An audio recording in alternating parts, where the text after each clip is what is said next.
Iteka n'umunezero ntangere vyo gusubira kubana namwe banywanyi mukurikira amakuru n'ibiganiro tubandanya gushikiriza imisi yose kuri iyi mbonesha kure y'Umuhuza TV. Aho uherereye hose ndaguhaye kaze, waba aho dukurikiye uri mu Burundi, waba uri mu bice bitandukanye ku mugabane wa Afrika no ku yindi migabane ya kure.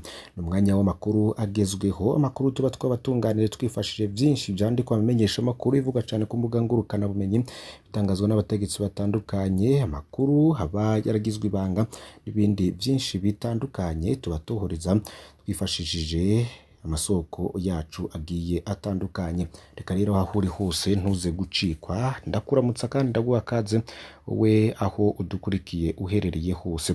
Tubafitiye inkuru nyinshi zigiye zitandukanye muri politike, mu gateka kazina muntu hamwe n'umutekano, hari ivyo tugiye gushikiriza muri aya makuru. Rero ntuze kubicikwa, ndaguhaye kaza woba uherereye hose. Turaza kubahereza umuco ku makuru havugwa ko umukuru w'igihugu amaze igihe yapfungiye General Prime Niyongabo mu nyubakwa ikoreramwo umukuru w'igihugu Ntare House. Prime Niyongabo ni umukuru w'ibiro bikuru vy'intwaramiheto. Umunsi w'ejo Lieutenant Colonel de Police Pierre Nkurikiye avugira ubushikiranganji bw'iterambere rusange hamwe n'umutekano n'intwaro yoba yarabisiguye atanga umuco. Ni nyuma y'uko rero hari bamwe bari bahejeje gufatwa ndetse anagabisha n'abandi ko bagiye gufatwa inyuma ya amakuru bagiye baratangaza. Iyo nkuru rero turaza kuyibandanditsaho ku buryo burambuye mu kanya gatoyi. Mu mategeko yo gutoza amakori muri OBR gikoresha harimwo ibiri mu mirwi bita effet personnel nk'uko bimenyeshwa Rodas Hatungimana jejwe douane ku kibuga c'indege Kiyor Ndadaye. Ivyo rero ngo ntibirihishwa, no kuvuga ibintu bifise agaciro kari munsi y'amadolari $500, ariko ngo hari igihe babirihisha bivanye n'igitigiri c'ivyo bintu. Muraza kumviriza rero ingene abisigura. Ese ni ryari ibintu vyinjiye biciye ku kibuga c'indege bitariha? Naho rero tubafitiye umuco wavyo. Vyonda kuri subscribe canke sabone niba utari wafyonda ko, wibuke no kubisangiza bagenzabe kugira badacikwa n'amakuru yose edushikiriza. Imbere yo kubagezaho inkuru irabana na Prime Niyongabo, tubabwire iyi nkuru itangaje. Ni inyifato iriko iravugisha abatari bake. Hari akarere kagufi kamaze imisi gahanahanwa ku mbuga ngurukana bumenyi, habonekamwo abapolisi bajejwe uruja n'uruza biyicariye gucuma kiriko amatara afasha mu gutunganya uruja n'uruza fête tricolore mu gisagara ca Bujumbura ataco binona. Ico cuma biboneka ko coba caragonzwe n'imodoka kuko kiba gisa n'ikiryamye. Bamwe mu bakoresha imbuga ngurukana bumenyi baratangajwe n'iyo nyifato, bakabona ko icuma cariko cononwa n'abogikinge. Mbega burya ninde ajejwe gukengera itunga rusange? Ico kibazo rero catumye turondera gutahura. Wihweje ingingo ya 69 y'ibwirizwa shingiro, usanga ari izina murundi wese ajejwe gukingira ivy'igihugu. Mu gace kayo ka mbere hagira hati amatungo y'igihugu ategerezwa gusonerwa no kubahirizwa, umuntu wese ategerezwa kuvyitwaririka no kuyakingira. Murundi wese ategerezwa guhagararira amatungo y'igihugu. Akaruru ka kabiri kagira kati umuntu wese yonona itunga ry'igihugu no kumenagura canke mu gusambura arahanwa hakurikijwe ibwirizwa.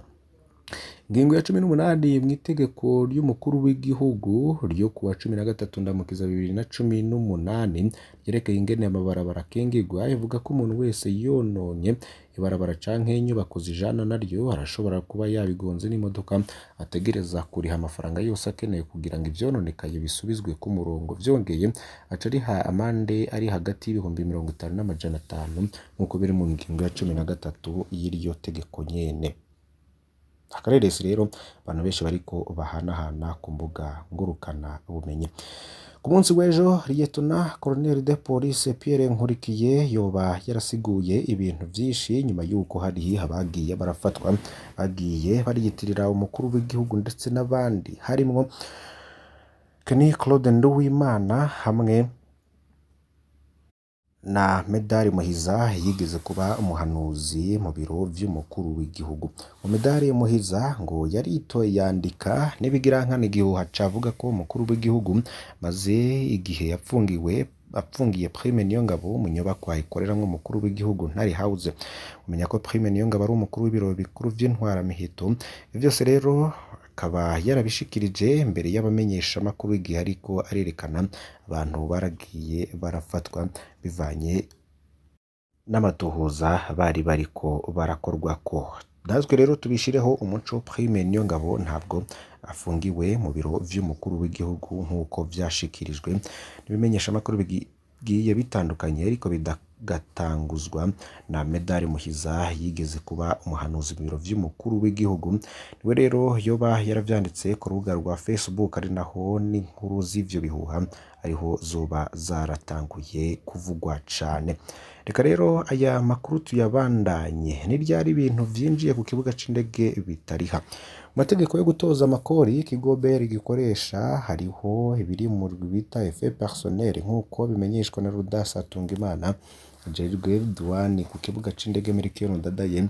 Ivyo ngo ntibirihishwa, no kuvuga ibintu bifise agaciro kari munsi y'amadolari 500, ariko ngo hari igihe babirihisha bivaye n'igitigiri c'ivyo bintu. Aragabisigura rero Tungimana asigura ko mu gihe umuntu yinjije ibintu aciye ku kibuga c'indege bagasanga bifise agaciro kari munsi y'amadolari 500, bikagaragara ko ari vyo akoresha wenyene, haca hakorwa rya tegeko bita effet personnel, ntibamurihisha ikori, nyamara ngo ivyo biravana n'ibintu bazanye. Aratanga akarorero, urashobora gusanga umuntu azanye nk'ikarato y'ibifungo bigera nko ku bihumbi 13 bifise agaciro nk'idolari 8, nubwo mwumva ko biri munsi y'idolari 500, ivyo turabirihisha ikori kuko bica bigaragara ko ataje kubikoresha wenyene. Ibindi bitarihishwa nk'uko bibandanya bisigurwa n'uwo mukozi wa BR ni ibintu biba bije gufasha imfuvyi, harimwo impuzu, amakaye n'ibindi. Ibi ngo bica bisaba ko ubizanye aja mu gisata ca BR kijejwe kwemerera abantu kwinjiza ibintu bitarishe bimwe bita exoneration, hama bagaheza bakamuha uruhusha rwo kuvyinjiza ku buntu. Ikindi kirekuwe ngo ni nka harya umuntu azanye nka telefone imwe, nubwo yoba ifise agaciro k'imiliyoni 2, ngo baramureka akayinjiza, nyamara ngo hari umuntu usanga yamagira ingendo uko ukwezi guheze, ngo mu gihe aguma yinjirana telefone uko agarutse. Umukozi wa BR aca afata ingingo yo kumurihisha ikori kuko bica bigaragara ko ari uruyeri akoresha kugira yinjize izo telefone. Vyerekeye inzoga z'injabuka canke vin, umuntu arekuriwe kwinjiza amaritiro 2 gusa ku bwoko bwa zimwe zikaze bita liqueur. Umuntu rero arekuriwe kwinjiza iritiro 1. Umukozi wa BR akamenyesha ko igitenge kitarimwo mu vyo barekura ngo vyinjire ku buntu, nubwo kiba kimwe kirariha ikori, uko rero yoba yabishikirije. Hari ayandi makuru rero ariko aravugwa. Kwiga integuro y'umugambi w'igihugu ujanye n'igisata c'ingenzi mu Burundi ni kimwe biri mu rutonde rw'inama nshikiranganje yakoranye kuri uyu wa gatatu, ikaba yarirongowe n'umukuru w'igihugu Varisito Ndayishimiye.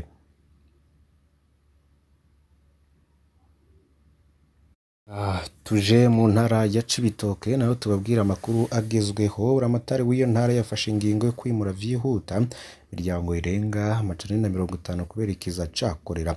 Buramatari w'iyo ntara ya Cibitoke yafashe ingingo yo kwimura vyihuta imiryango irenga 150 bahora baba ku Gacimbiri, Mbanza, Miduha ku mutumba wa Rukana ya kabiri muri komine Rugombo. Iyo ngingo rifashwe kubera ikiza ca korera, indwara rero iriko irakora ibara kubera ubukene bw'amazi meza. Abagwayi 206 bakora nibo bamaze kumenyekana muri komine Rugombo bava ku mitumba 17 igize iyo komine. Gihe cabo bagwayi baturuka ku Gacimbiri, Mbanza na Miduha, cagiro nta mabombo rusangi gifise, imiryango myinshi nayo nta buzu bwa surwumwe yari ifise. Ivyo rero vyatumye Buramatari w'intara ya Cibitoke Kareme Bizoza ategeka ko imiryango irenga 150 yimurwa vyihuta kuva ku wa 17 Gitugutu gushika ku wa 1 Munyonyo. Tangaje ko iyo ngingo kuri uyu wa kabiri mu nama yagiranye n'abanyagihugu baho, hari batanganiza abaserukira intwaro n'abaserukira igisata c'umutekano nabo bahibereye. Kareme Bizoza rero agatomora ko mbere abanyagihugu bose bari muri iyo zone bubatse amazu matongo ya leta badahawe uruhusha rw'abajejwe intwaro.